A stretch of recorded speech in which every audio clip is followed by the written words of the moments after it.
سورہ نوح آیت نمبر 1 سے آیت نمبر 28۔ اعوذ باللہ من الشیطان الرجیم، بسم اللہ الرحمن الرحیم۔ بے شک ہم نے نوح کو اس کی قوم کی طرف بھیجا کہ تو اپنی قوم کو ڈرا اس سے پہلے کہ انہیں دردناک عذاب آلے۔ اس نے کہا، اے میری قوم، بے شک میں تمہیں کھلم کھلا ڈرانے والا ہوں، یہ کہ تم اللہ کی عبادت کرو اور اس سے ڈرو اور میری اطاعت کرو۔ وہ گناہوں سے تمہاری مغفرت کرے گا اور تمہیں ایک مقرر وقت تک مہلت دے گا۔ بے شک جب اللہ کا مقرر وقت آ جائے تو وہ مؤخر نہیں ہوتا، کاش تمہیں علم ہوتا۔ اس نے کہا، میرے رب، بے شک میں نے اپنی قوم کو رات دن دعوت دی، چنانچہ میری دعوت نے ان کے حق سے فرار ہی کو زیادہ کیا، اور میں نے جب بھی انہیں دعوت دی تاکہ تو ان کی مغفرت کرے تو انہوں نے اپنی انگلیاں اپنے کانوں میں ڈال لیں اور اپنے کپڑے اوپر لپیٹ لیے اور ضد کی اور انتہائی تکبر کیا۔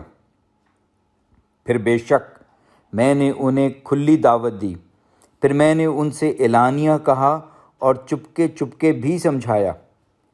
چنانچہ میں نے کہا، تم اپنے رب سے استغفار کرو، بے شک وہ بڑا ہی بخشنے والا ہے۔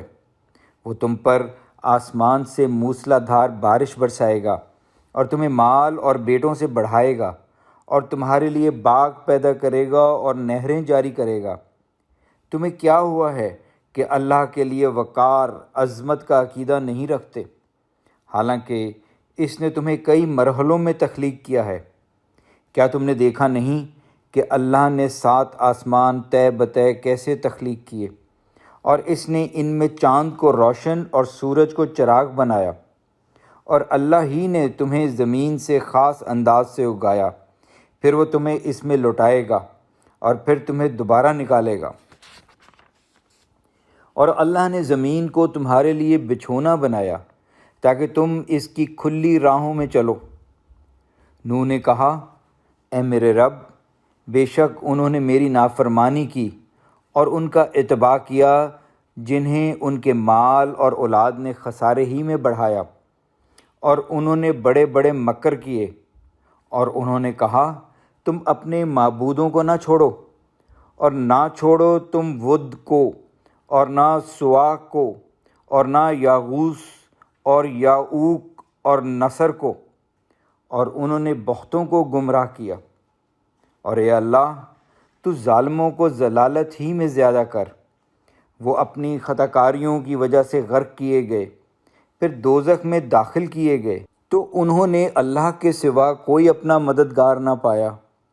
اور نوح نے کہا، اے میرے رب، زمین پر بسنے والے کسی کافر کو نہ چھوڑ۔ بلا شبہ اگر تو انہیں چھوڑ دے گا تو وہ تیرے بندوں کو گمراہ کریں گے اور آئندہ فاجر کافر ہی جنیں گے۔ اے میرے رب، تو میری اور میرے والدین کی مغفرت فرما اور ہر اس شخص کی جو میرے گھر میں مومن ہو کر داخل ہو، اور مومنین اور مومنات کی مغفرت کر، اور ظالموں کو بربادی اور ہلاکت ہی میں زیادہ کر۔ الحمدللہ۔